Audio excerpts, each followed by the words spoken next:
Okay, so we are on to day 135 of going through my old journal. The quote says, "May your choices reflect your hopes, not your fears." What choices have you made that really show who you truly are? So if you're following along, just take a minute to think about how you would respond to this. And let's see what I said. All right. What choices have you made that show who you truly are?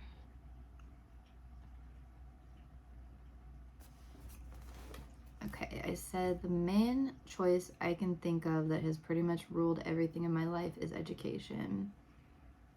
Academics are the only thing I've ever felt good or skilled at.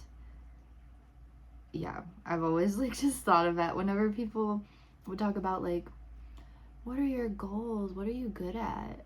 And I'm just I'm not really good at anything except for studying. That's all that I've ever, not studying actually, but terrible at studying. But I did well in class. I'll just say that. I was able to take tests well. But then I was and I've kind of talked about this in some of these other videos, what good is that skill if I'm just good at doing well on tests?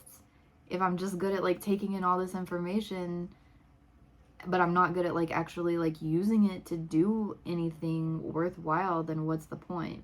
Anyway, there are several other things that I used to daydream about doing, and I've tried many of them. Playing music, singing, dancing, teaching, travel. After trying some of them multiple times, even taking classes for years in some cases, the feeling of doing them was never as good as I imagined. So yeah, I don't know if other people are this way, but when I see someone who's dancing or when I see someone who's singing or playing the piano, I have this, I don't know how to explain it, this weird feeling in of how that would feel to do that it would be this good feeling. But then whenever I've tried doing all of these things, I just don't get that feeling. And a part of me is well, maybe you just haven't tried hard enough. Maybe you have to be to this certain level of getting used to it and doing it. Maybe it's just hard at first, and so it doesn't feel good at first, but at some point it would feel good. But now I'm wondering, does dancing and stuff feel good to all of these people, or is it just a task? But anyway, yeah, it never gave me the good feeling that it seems to give to some people. I said, but with academics, the feeling of getting in the zone to focus and learning something new, then doing well in a class assignment or test after spending a while being anxious or nervous, is probably the best feeling I experience in life. So yeah, just that sense of relief to me of a test being over or turning in an assignment, that's a good feeling to me. That's what yeah. The other predominant choices I've made in life revolve around my relationships. Okay. For those choices, I can't. Okay, what did I write here? Okay. What was the question again? What choice have you made that show who you are? Okay. So relationships. For those choices, I can't decide if they're more based around hope or fear. On the one hand, I feel like I fall quickly into relationships hoping that the good feelings will stay forever. On the other hand, I think fear and hope both keep me from leaving many relationships that have run their course. Okay, I don't know how that really ties into the question, but I guess I was just feeling I was thinking about that.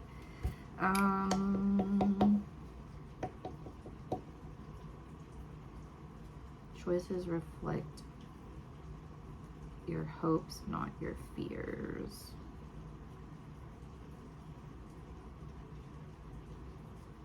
I don't know. I don't know what to really comment on that.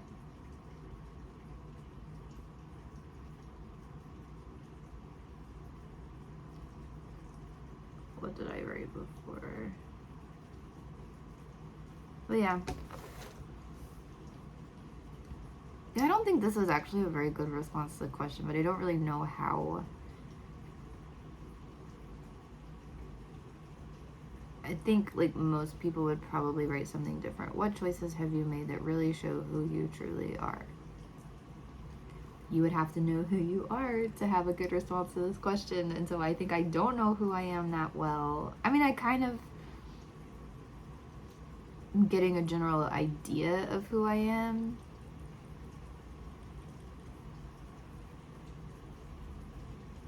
Like going back to the one yesterday, I think I'm having more realistic expectations of who I am. So, yeah.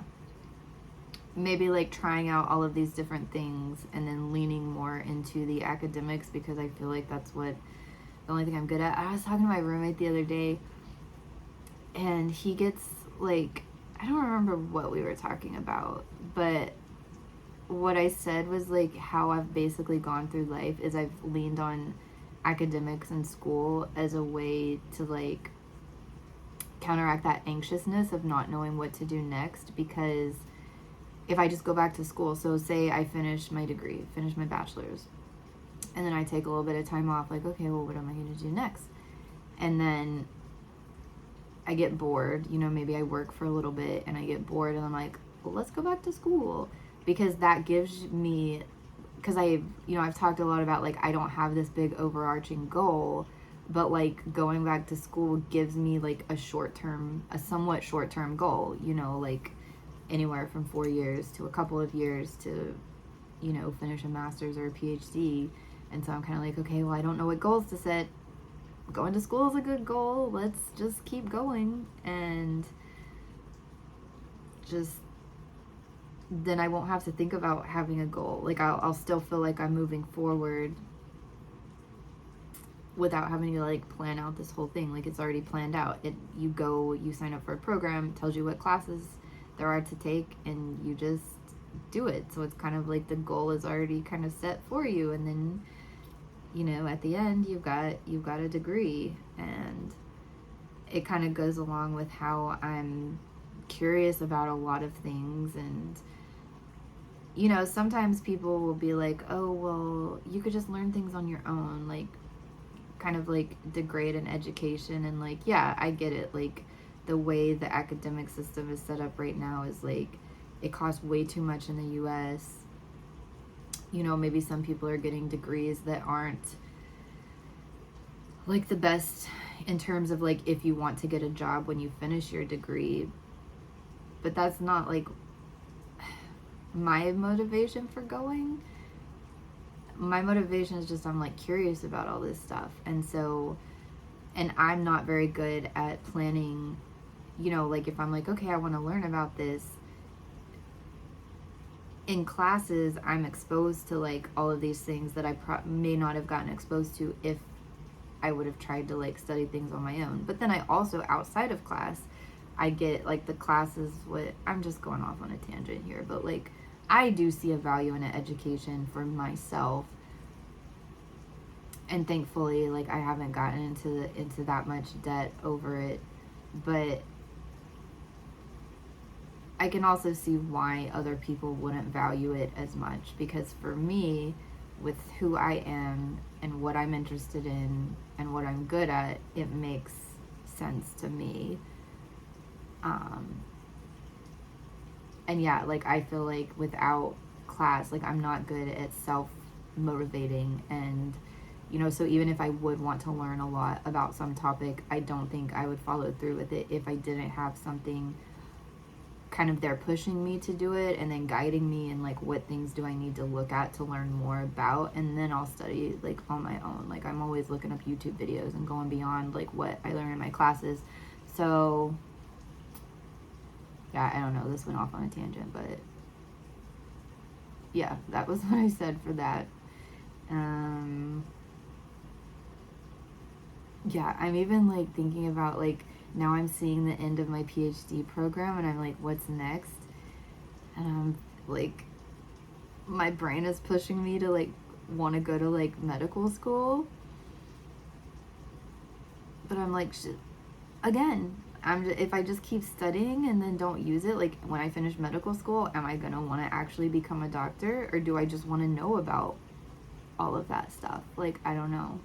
I feel like I need to like do something tangible instead of just like learning about all this stuff. But anyway, I'll be back tomorrow with day 136.